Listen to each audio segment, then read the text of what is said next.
Hey, what's up? Tristan from Huge Menace here. Welcome to part 2 in the ND add-on deep dive series. In this video, we'll cover the sketch operators. Sketches in ND are frequently the starting point for many different shapes, and understanding them will help you quickly create more sophisticated and complex models. Let's get started. You can access the sketch operators in two ways. The first way is to navigate to the Sketch submenu, accessible via the ND main menu or N panel. The second way is via the dedicated Sketch menu, bound to the Alt-S shortcut. We'll use the dedicated Sketch menu for this video. The first operator we have available is Single Vertex. This one is super simple. It adds a single vertex to the scene and switches you to edit mode. Starting with a single vertex, you can extrude additional points and form a profile for an object. I'll switch over to a completed profile I've created as an example. Once you have a profile, you can do many different things with it. For example, you can take this profile and run the screw operator on it, which will revolve the geometry around a specific axis. Let's revert that operation for a second.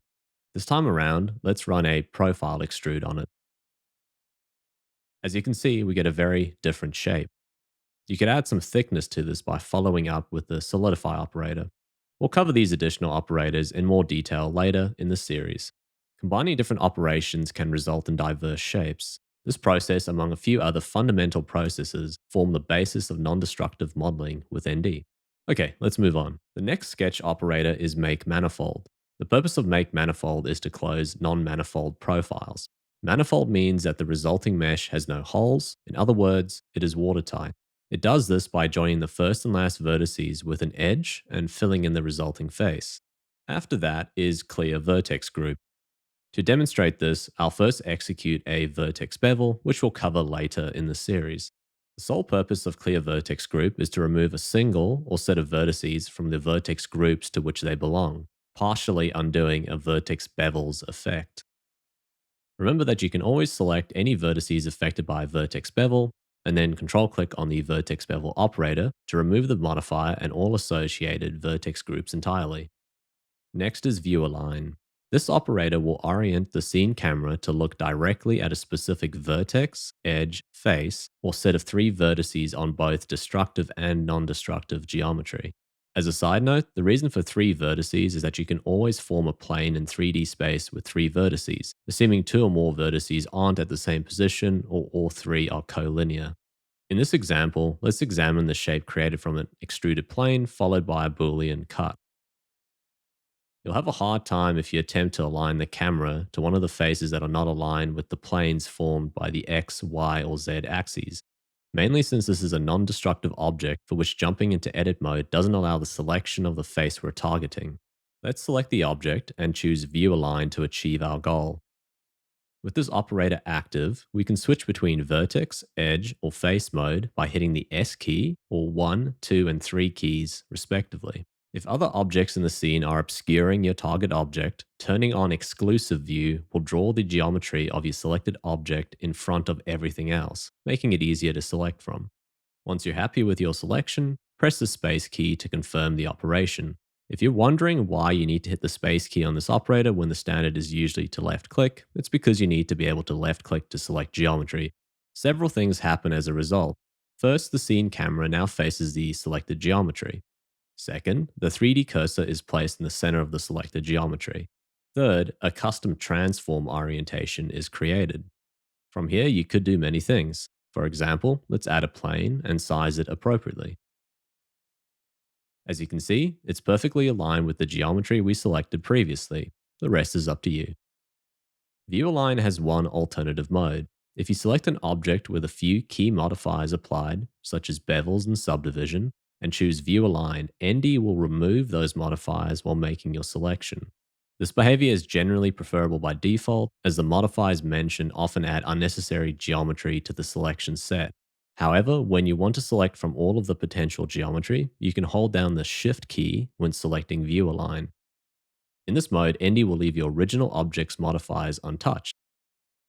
Next up is Geo Lift. Geo Lift, short for geometry lift, is an operator designed to lift geometry out of non-destructive objects, but also works with traditional geometry.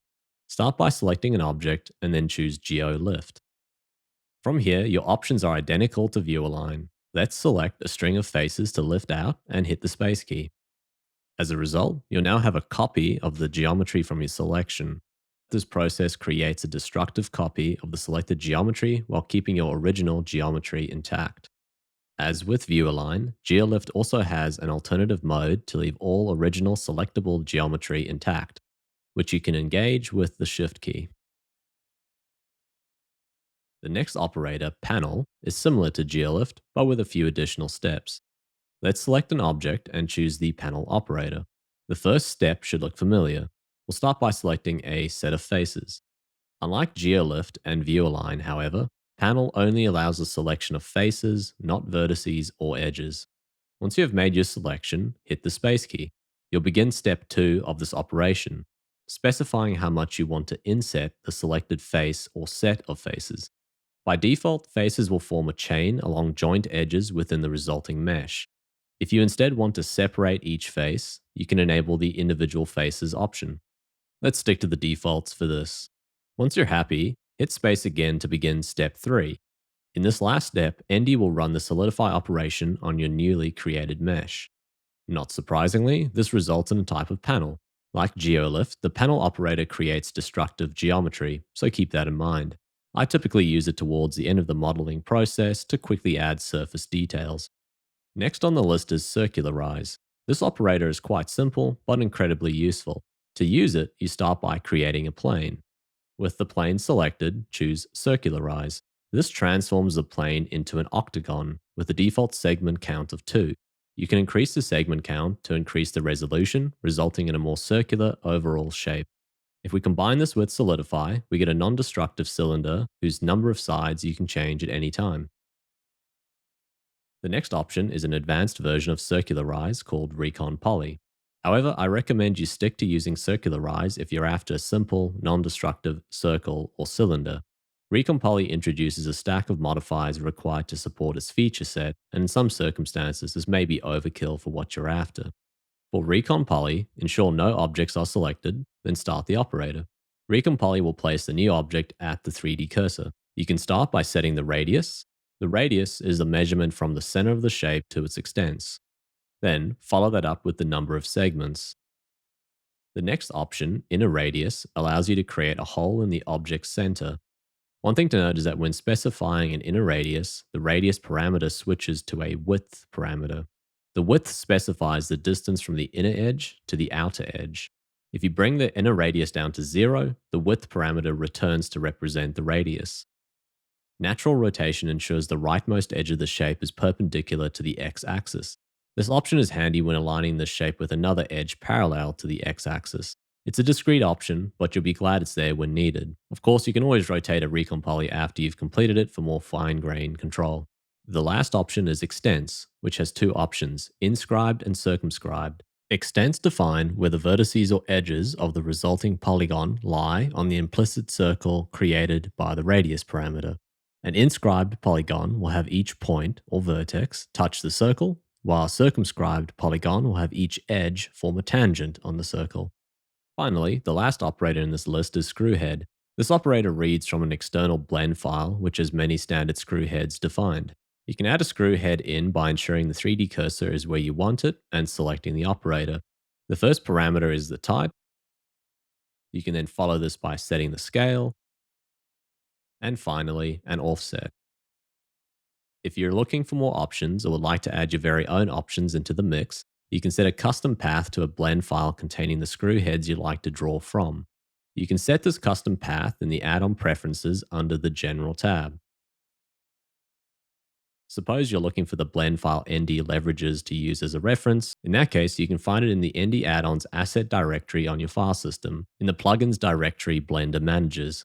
Where this directory is on your hard drive varies depending on your operating system. I'll leave a link to the blend file in the video description to avoid digging into this particular aspect any deeper. One more item to note, Clear Scale. Clear Scale is included here as the dedicated sketch menu, bound to the Alt-S shortcut, overrides the Blender default behavior tied to that key binding, which is to clear an object's scale. We've added that here so you can still perform that action if required. If you wish to leave the default clear scale behavior untouched, you could also bind the sketch menu to an alternative key in the ND add-on's preferences. Well, that's the end of this section. Join us in the following video where we'll cover booleans. I'll see you there.